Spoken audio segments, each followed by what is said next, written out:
Allez, salut les amis, c'est parti pour la matinale du lundi. Il est 10h51, un peu tardif parce que je me suis levé juste avant la session de Londres. Et là, je suis d'ailleurs toujours en session, mais bon, il se passe pas grand-chose, donc j'en profite pour faire la matinale. Par contre, il se peut qu'il y ait des petites interruptions si des alertes sonnent. Sur ce, on commence directement par notre ami Bitcoin sur le daily. Laissez-moi dézoomer ceci. Nous sommes toujours dans une structure swing haussière, structure interne toujours baissière, order flow toujours haussier, et donc toujours dans l'attente de ce scénario haussier sur cette demande daily. Rien de plus à dire sur le daily puisque ça fait 3 jours qu'on est au même niveau de prix, on fait grosso modo du surplace. Et j'ai assez épilogué fin de semaine passée plus ce week-end sur le daily, donc on va pas revenir là-dessus. Alors H4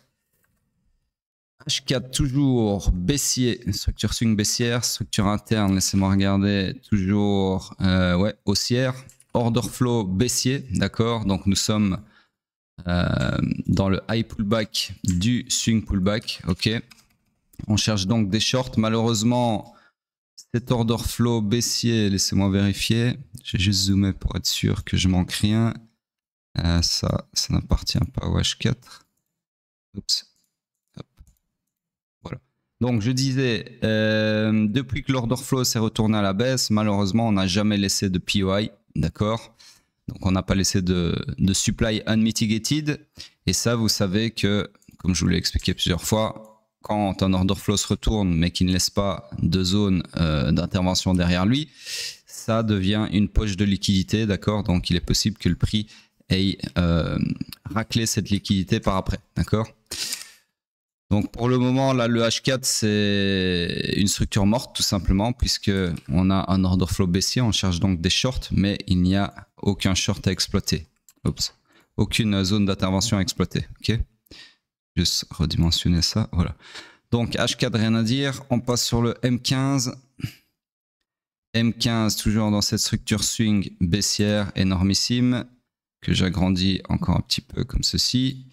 Structure interne, laissez-moi regarder. Ok, donc on a perpétué cette structure interne à la baisse comme ceci. Ici. Et ensuite, on vient de la retourner à la hausse comme ceci. Ici, ok. L'order flow est également haussier. Nous sommes donc dans le high run initial du swing pullback, d'accord. Donc on cherche bien évidemment des longs.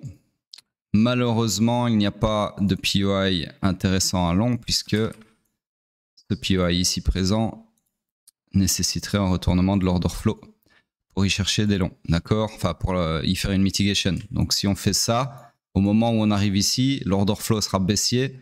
Et donc, ça m'intéressera plus de chercher des longs puisque je serai déjà en train de chercher des shorts. Ok. Voilà donc pour Bitcoin. Donc, pas grand chose à se mettre sous la dent en ce lundi matin. On passe sur le pétrole qui est ici, hop, en daily. Donc, le pétrole, j'attends mon choc, l'indicateur qui est en train de charger ici. Voilà. Donc, toujours fully aligned à la baisse, d'accord. Structure swing baissière alignée avec l'order flow, enfin plutôt le contraire. Donc toujours dans ce scénario de short ici sur ce supply, ce POI ici, d'accord. Donc pour le moment, rien de plus à dire. Ça fait déjà quelques jours que j'ai tracé ce scénario, 5 jours déjà. Il ne se passe pas grand chose. Donc on descend sur le H4. Vous voyez, le trading, c'est souvent de la patience. En fait, trader, c'est souvent ne rien faire, c'est souvent attendre et prendre son mal en patience. Donc ça fait partie du game, partie intégrante, même dominante du game. Littéralement, le fait de trader, c'est-à-dire d'appuyer sur le bouton acheter ou vendre, ça représente que quelques secondes dans toute votre semaine enfin, si vous êtes trader pro. Dans ma semaine à moi, c'est quelques minutes tout au plus l'exécution. Tout le reste, c'est de l'analyse. Et l'analyse, vous voyez que ça ne me prend pas beaucoup de temps non plus. Dans les matinales, vous voyez que ça me prend entre 10 et 40 minutes. Mais c'est parce qu'il y a une démarche pédagogique dans les matinales. Donc, vu que je dois orationner à une audience, ça me prend plus de temps que si je le faisais moi-même mentalement. Mais littéralement, ce que je vous déballe dans les matinales, moi, personnellement, si je le faisais tout seul, c'est 2 minutes chrono, c'est plié, quoi. Donc, en gros, l'analyse, c'est très court aussi. Et tout le reste, c'est de la patience. Donc, si je dois vous faire, petite parenthèse, hein, vu qu'il n'y a pas grand-chose à dire, si je dois vous faire un fromage sur la répartition du temps, enfin des tâches en tant que trader pro. Exécution, ça serait genre ça, ok. Analyse, allez, on va dire ça, ok. Et puis tout le reste ici, c'est patience, ok. Attente. Alors, sur ce, donc, on revient à nos moutons. Le H4, pétrole, toujours donc dans une structure swing baissière. Order flow toujours haussier. Nous sommes donc toujours dans ce scénario où on exploite le swing pullback. Pardon. Et on passe sur le... Ah, attendez. Il y a ici un truc intéressant, c'est qu'on a dégagé, confirmé un nouveau POI. Si j'arrive à le tracer, décidément, hop, voilà. Donc, du coup, je vais un peu agrandir ceci. Comme ceci. Voilà, vous avez donc un scénario intermédiaire ici, comme ceci, avec la même target, bien évidemment. Comme ceci. Voilà, donc éventuellement chercher des longs là-dessus. On passe sur le M15. Le M15 qui lui est toujours dans sa structure swing baissière que j'agrandis comme ceci, comme sur Bitcoin. Hop, donc ici baissière. La structure interne est toujours haussière, ok, et l'order flow est baissier, donc nous sommes dans le high pullback qui peut aller jusqu'au low protégé maximum du swing pullback, ok. On cherche donc des shorts. Alors mon POI tracé vendredi n'a pas du tout tenu. On le récupère pour aller voir s'il y a un POI ici à shorter. Malheureusement, il n'y a absolument rien à shorter puisque on n'a jamais laissé de POI depuis qu'on a choqué à la baisse, d'accord. D'ailleurs là, on n'est pas loin d'aller choquer à la hausse puisque le point de choc futur est ici en haut. Donc voilà, pour le moment, structure complètement morte sur le M15, sur le pétrole, et on passe sur hype, sur le daily, voir un peu ce qui s'est passé ce week-end. Donc toujours dans mes deux scénarios, ok, de long, le long du swing pullback de cette structure swing baissière, ok. Donc rien de plus à dire sur le daily, ça n'a pas trop bougé. On passe sur le H4. Le H4, alors sur le H4, on vient de choquer à la baisse. Et donc nous sommes dans le swing pullback de cette structure swing haussière, d'accord. Swing pullback qui peut aller maximum jusqu'au low protégé. Et comme par hasard, on a deux POI imbriqués ici, deux demandes imbriquées qui pourraient faire réagir, enfin qui pourraient stopper ce swing pullback si on va jusque là, bien évidemment, pour ensuite forcer, enfin engendrer un swing run final destination à l'accomplissement de la destinée, c'est-à-dire le run du week high ici présent. Mais bon, on n'en est pas encore là, pas du tout. Donc plusieurs choses à dire sur ce choc. La première, c'est qu'il est sur mèche. Vous savez qu'un choc sur mèche, c'est potentiellement un grab de liquidité. Je dis bien potentiellement un grab de liquidité ici. Non, c'était pas celui-là, c'était l'autre. Dans liquidity, voilà. Pour alimenter un mouvement contraire, donc ici un mouvement haussier, et récupérer dans ce cas-ci toute la liquidité acheteuse qu'on a laissée derrière, puisque après le choc, on n'a pas eu de POI. D'accord? Donc c'est le deuxième élément que je voulais souligner. Donc premier élément, choc sur mèche, donc potentiellement un grab de liquidité. Deuxième élément, c'est que ce retournement d'order flow à la baisse n'a pas laissé de zone d'intervention, n'a pas laissé de POI, n'a pas laissé de supply à shorter. Donc potentiellement tout ceci est une poche de liquidité qui va être reprise tôt ou tard. Ok. Donc pour le moment ce choc n'est pas très engageant, mais il a le mérite d'exister. Donc ce que je vais attendre, c'est deux choses. Un, je vais attendre un follow through, c'est-à-dire un corps de bougie. Donc je vais vous faire ça bien. Donc une bougie rouge. Hop, qui clôture son corps sous le point de choc, c'est-à-dire sous cette ligne verte, et qui laisse surtout du FVG et donc un supply à shorter, donc quelque chose comme ceci serait l'idéal.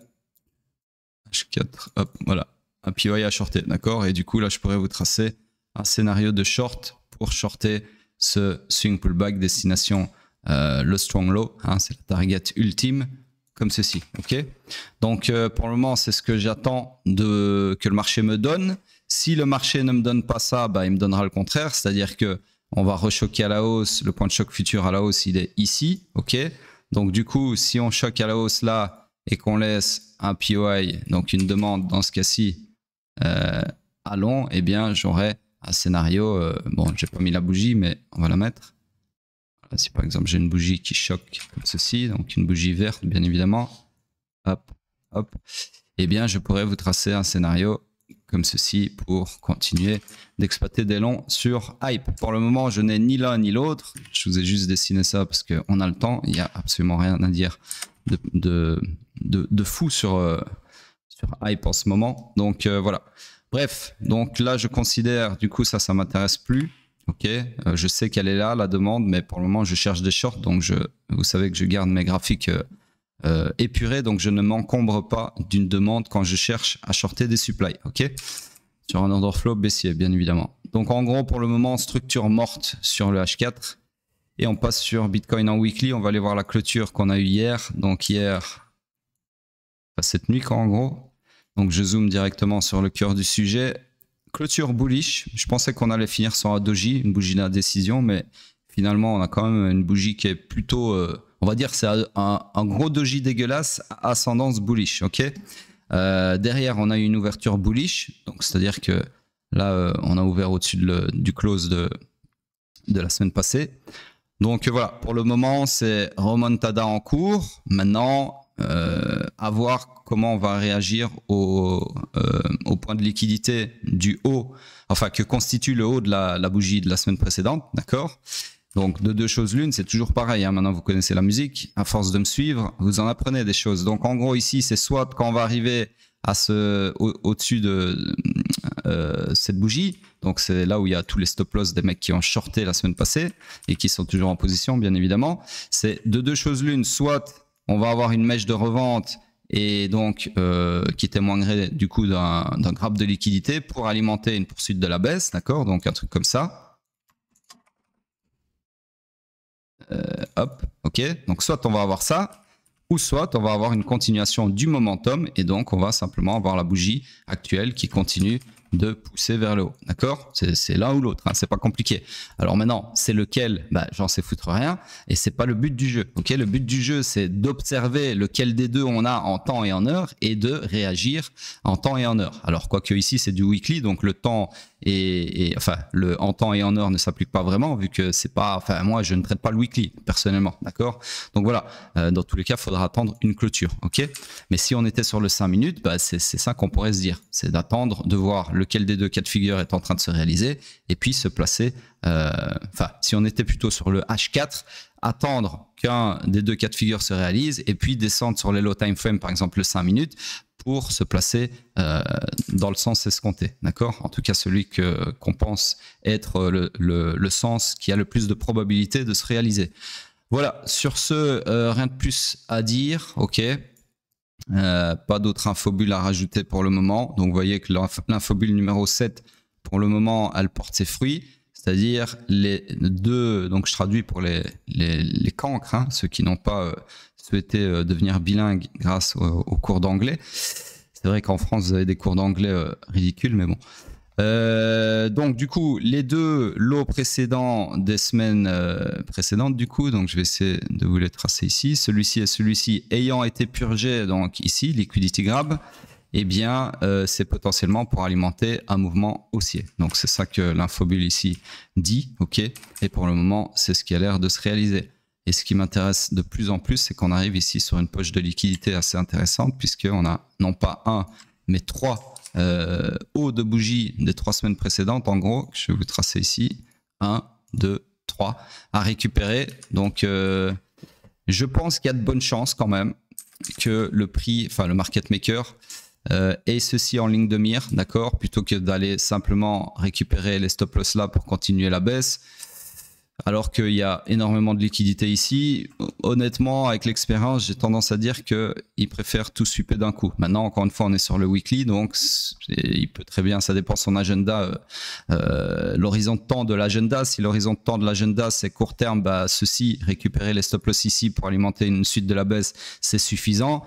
Maintenant, si il a des trucs plus long terme, on peut partir chercher d'autres points de liquidité. Bref, c'est vraiment aléatoire la liquidité. Encore une fois, je le répète, on ne peut pas se baser uniquement là-dessus pour établir des biais directionnels. Ça serait trop facile. Enfin non, ça serait trop dur justement parce qu'il y en a partout de la liquidité. D'accord? Donc, autre chose par rapport à ce point de liquidité, c'est que l'un de ces points de liquidité constitue le retour en bull market, en tout cas chez moi. Donc, c'est celui-ci. C'est-à-dire que si effectivement le market maker va chercher ces 3 points de liquidité, donc les 3 hauts des 3 bougies précédentes, eh bien, s'il arrive à la 3e, c'est retour en bull market. Ok. Alors maintenant, on pourrait avoir un truc crapuleux. Je m'explique. Et là, ouvrez bien grand vos oreilles parce que c'est un scénario qui est toujours tout le temps d'actualité hein, sur les points de choc. C'est qu'on pourrait avoir un faux choc tout simplement. D'accord. Je ne peux pas vous le dire autrement. C'est-à-dire, je vous fais un petit dessin. On pourrait avoir, par exemple, donc une bougie verte qui vient ici, qui nous renvoie sur un bull market en choquant à la hausse ici, donc en cassant les 88 800, grosso modo, mais qui soudainement nous fait une mèche de revente dégueulasse que je vais essayer de vous tracer tant bien que mal sur le... Non, je peux pas le mettre au milieu de la bougie malheureusement parce que c'est trop zoomé. Mais en gros, vous avez compris, c'est une bougie marteau inversée, comme ceci, ok. Je peux vous faire, voilà, une bougie comme ça, ok. Ça, c'est possible.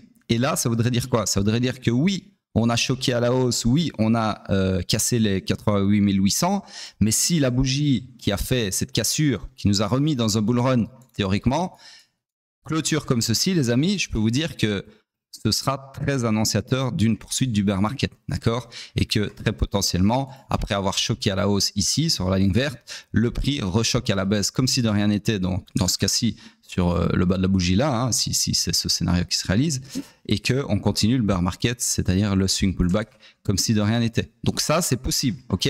C'est pas parce qu'on choque à la hausse que, donc ici, c'est pas parce qu'on casse les 88 800 que ça y est, il faut racheter tous vos bags parce que Somstradamus a dit qu'on repartait dans un bull market. C'est pas aussi facile que ça, d'accord? Donc ce que je vous suggérerais de faire, c'est d'attendre, bien évidemment, la tronche de la clôture de la bougie qui casserait si on casse les 88 800, d'accord? Donc étape 1, attendre. On y revient, hein, l'attente, la fameuse patience. Attendre la cassure des 88 000.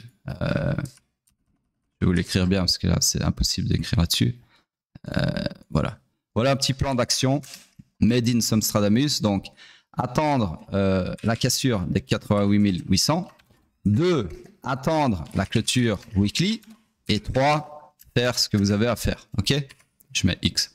Donc, voilà. Ça, c'est déjà plus intelligent que de FOMO sur un point de choc. Dont on n'a aucune idée pardon, de sa finalité, on va dire ça comme ça, sa pertinence. Ok. Donc voilà, je ne peux pas vous donner plus d'alpha que ça. Là, c'est carrément de l'alpha massif. Et sur ce, on passe vite fait sur la dominance. J'en profite pour en placer une pour les commentaires, les fameux commentaires qui propulsent cette chaîne. On arrive bientôt à 1000 followers. Je pense qu'on est à 960 là, grosso modo. Donc encore 40 followers. Je vous conseille vraiment de partager la chaîne, retweeter tous les tweets annonciateurs de quand la matinale a été postée. Parce que ça donne de la visibilité à la chaîne. Vos commentaires également sur... donc c'est simple, sur Twitter, ceux qui veulent vraiment aider, les autres, allez vous faire enculer, vous êtes des ingrats, fini à la pisse. Mais en gros, ceux qui veulent vraiment aider à propulser cette chaîne et à sauver des portfolios, par la même occasion, y compris le vôtre, encore une fois, moi, c'est gratuit, hein. Je vous demande 2 choses. La première, c'est de retweeter tous les tweets annonciateurs que la matinale a été postée. Et la deuxième, c'est de commenter, peu importe ce que vous mettez dans votre commentaire, on s'en branle, sous les vidéos sur YouTube. Très important, d'accord? Pour continuer de favoriser ces vidéos dans le feed des non-abonnés, d'accord? Pour propulser les vidéos via l'algorithme. Donc le recensement, le référencement, je ne sais plus comment on appelle ça. Bref. Et voilà. Donc en gros, ce que je voulais dire, faites ça parce qu'une fois qu'on arrive à 1000 followers, déjà, il y a 1 an d'abonnement à mon mentorat qui va tomber gratuitement pour l'un d'entre vous. Je vais aller piocher quelqu'un qui a retweeté le tweet originel que je vais sûrement retweeter aujourd'hui, quoter aujourd'hui. Donc si vous ne le retrouvez pas, attendez quelques instants. Je vais le faire pour vous. Et donc voilà. Donc tous ceux qui auront retweeté ce tweet seront éligibles à 1 an d'abonnement. Et je pense que je vais même pousser plus loin. Chaque mois, je vais donner 1 mois d'abonnement gratuit à mon mentorat à un mec qui a commenté au hasard sous une de mes vidéos du mois. Ok? Voilà, on va faire ça maintenant. Donc je vais l'annoncer sur Twitter, mais je vous l'annonce ici en avant-première. Ça vient de me passer par le cerveau là à l'instant, au moment de parler. Donc voilà, je suis conscient que la carotte fait avancer l'âne, donc on va jouer le jeu. Je vais vous donner 1 mois à la clé, gratuit, randomly, sur les commentaires des vidéos, d'accord? Voilà, maintenant attention, hein, ceux qui viennent et qui commentent comment dire, de façon abusive, hein, parce que je vois des gens qui commentent comment dire, plusieurs fois en fait sous la même vidéo. Enfin, je l'ai pas vu souvent, mais faites pas ça, ça sert à rien, d'accord? Merci de l'engouement, mais ça sert à rien. Tout le reste, je prends. Même, je peux même donner randomly. Il faudrait que je trouve un programme pour que ce soit vraiment random. Donc, si quelqu'un a un programme qui fait un pick-up, comme on appelle ça en français, un tirage au sort sous les commentaires d'une plage de vidéos comprise dans une certaine période, je sais pas si ça existe. Bah, si quelqu'un a ça, faites-le tourner. Envoyez-moi un DM ou commentez-le sous la vidéo. Comme ça, ce sera vraiment random. Comme ça, même les haters qui laissent des commentaires pourront recevoir un mois de mentorat et enfin ouvrir les yeux sur la qualité de mon travail. Pourquoi pas? J'accepte les haters dans le mentorat, il n'y a aucun problème. Tant que vous êtes respectueux, moi je m'en fous que vous soyez un hater de merde. Si je peux vous aider à ouvrir les yeux, pourquoi pas, j'ai envie de dire. Ok. Sur ce, c'est tout pour moi et à plus tard.